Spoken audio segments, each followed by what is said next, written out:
महाराष्ट्र नगर विकास विभाग ने मंगलवार को एक महत्वपूर्ण शासन निर्णय जारी करते हुए राज्य की प्रमुख महानगर पालिकाओं में आगामी आम चुनावों के लिए 4 सदस्यीय प्रभाग पद्धति लागू करने का आदेश दिया है।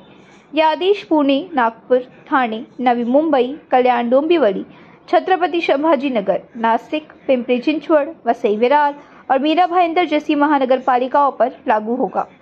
महाराष्ट्र सरकार ने राज्य के 29 नगर निगमों में लंबे समय से लंबित निकाय चुनावों की दिशा में बड़ा कदम उठाते हुए मंगलवार को प्रभाग रचना की अधिसूचना जारी कर दी है। इस अधिसूचना के अनुसार मुंबई को छोड़कर सभी नगर निगमों में 4 सदस्यीय प्रभाग प्रणाली लागू की जाएगी, जबकि बृहन मुंबई महानगर पालिका में अब भी पारंपरिक एकल सदस्य वार्ड प्रणाली ही लागू रहेगी, जिससे बीएमसी के कुल वार्डों की संख्या 227 यथावत रहेगी।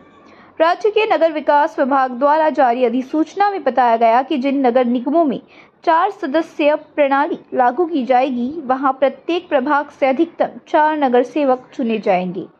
ये प्रभाग रचना महाराष्ट्र महानगर पालिका अधिनियम 1949 की धारा 5(3) के अनुसार की जा रही है, जिससे प्रभागों की सीमा, संरचना और आरक्षण तय करने की प्रक्रिया तय की गई है। Bureau report, VRS news. आइए जानते हैं वसई विरार बहुजन विकास आघाडी के संगठक सचिव अजीब पाटील ने क्या कहा। पडगाम वाजायला सुरुवात झालेली आहे। बहुजन विकास आघाडीची जवळपास सत्ता आमदारकीचे तिन्ही आमदार आता यावेळेस नाही आहेत। आता या महापालिकेमध्ये आपली नेमकी कशी तयारी असणार आहे? बघा की सत्ता असली नसली तरी बहुजन विकास आघाडीचे प्रतिनिधी, नगरसेवक आणि कार्यकर्ते हे मोठ्या प्रमाणात जसे आधी सक्रिय होते तसे आता देखील सक्रिय आहेत। नागरिकांना पण माहिती आहे की नगरसेवक हेच आहेत, आमदार देखील हेच आहेत, कारण त्या पद्धतीने काम आमचे नेते, आमचे कार्यकर्ते मोठ्या प्रमाणामध्ये करत आलेत। विरोधक देखील तुम्ही बघितलं असेल तर जरी सत्तेत ते सगळ्या ठिकाणी ते असले तरी देखील ते सत्तेत आम्हीच आहोत असा आमच्यावर आरोप करत असतात। मात्र आमचे कार्यकर्ते लोकांच्या आज देखील टचमध्ये वेळोवेळी सगळी कामं करतात। केवळ फोटो काढून इकडे टाक हे धंदे करत नाही, रिअल कामं करण्यासाठी कामं करत असतात। कुठच्याही पदाची त्यांना अपेक्षा नाही। तुम्ही पत्रकार देखील बघतात की आज प्रत्येक विभागामध्ये कार्यकर्ते आहेत आणि ते नागरिकांच्या समस्येसाठी झटत असतात। आता एक नवीन झालेलं आहे, तर काम चालू केलं तर ते कसं थांबवलं जाईल तो प्रयत्न केला जातो आणि बहुजन विकास आघाडीवर आरोप करायचा हा धंदा चालू आहे। परंतु लवकरात लवकर त्याच्यात देखील रिझल्ट मिळणार आहे।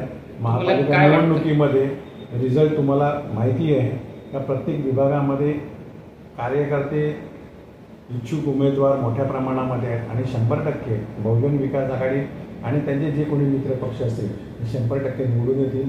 त्या पद्धतीने काम चालू आहे। किती मतदार यादीमध्ये घोळ करायचा प्रयत्न केला तरी देखील आम्ही आता सतर्क आहेत आणि त्याला आम्ही पुढे नेऊ। विधानसभेप्रमाणे ज्या पद्धतीने आरोप केले जातात की ईव्हीएम तर तसाच जर प्रकार जर समजा महापालिकेमध्ये झाला तर याबाबतची भूमिका काय असेल? बघा, संपूर्ण भारतामध्ये त्यावर ओरड चालू आहे आणि प्रूव्ह झालेलं आहे त्याच्यामध्ये की कसे मतदार वाढले, काय झाले, की जे इकडे नव्हतेच ते कसे आले।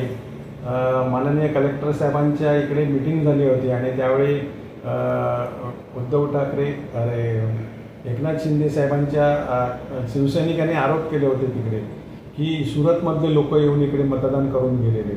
मग त्यांच्या देखील मित्रपक्षांना माहिती आहे का बाहेरचे लोक इकडे येऊन मतदान करून विधानसभेला गेलेले आहेत। तर ते शोधण्याचं काम आमची टीम चालू आहे, करत आहे। बरेचसे लोक आम्ही ट्रेस केलेले आहेत। येत्या यादीमध्ये ते कसे बाहेर काढता येतील किंवा घरोघरी जाऊन प्रत्यक्षात किती लोक आहेत आणि कुठे किती लोक आहेत याचं आमचं काम डे टू डे चालू आहे। या महापालिका निवडणुकीत तुमचा काय विश्वास वाटतो? किती नगरसेवक हे भवियाचे असतील का? 100% फटका बसेल तुम्हाला? 100% भविया आणि त्याच्याबरोबर जे कोणी मित्र असतील त्यांचे 100% निवडून येतील यात तीळ मात्र शंका नाही।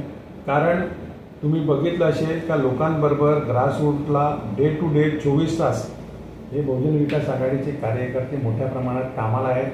आमचा कुठचाही कार्यकर्ता सत्तेत असताना देखील छातीला बिल्ला लावून म्युन्सिपाल्टीमध्ये किंवा कुठच्या शासकीय कार्यालयामध्ये तिकडे दबाव टाकण्याचा प्रयत्न केला नसेल. आता तुम्ही नवीन फंडा बघितला असेल की हे जे नवीन आलेले आहेत पाहुणे सगळे ते छातीला बिल्ला लावून अधिकाऱ्यांना त्रास देण्याचं काम करतात. कामं करत नाही, फक्त तो प्रयत्न त्यांचा दबाव टाकण्याचा असतो. का कशामुळे दबाव टाकतात?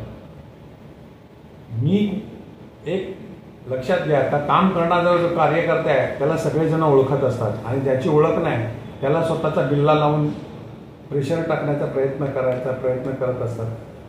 त्यामुळे अधिकाऱ्यांना पण माहिती आहे का काम करणारे कोण आहेत आणि पॉझिटिव्हली कामं घेऊन कोण येतात आणि नाही ते प्रकार करणारे कोण आहेत.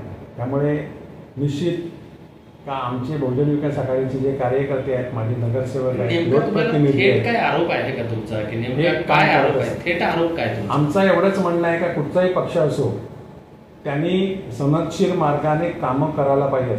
केवळ प्रसिद्धी मिळवण्यासाठी आणि वैयक्तिक कामासाठी अधिकाऱ्यांवर प्रेशर आणू नये अशी आमची अपेक्षा आहे. तो कुठच्याही पक्षाचा असो त्यांनी वैयक्तिक कामासाठी अधिकाऱ्यांवर प्रेशर आणू नये.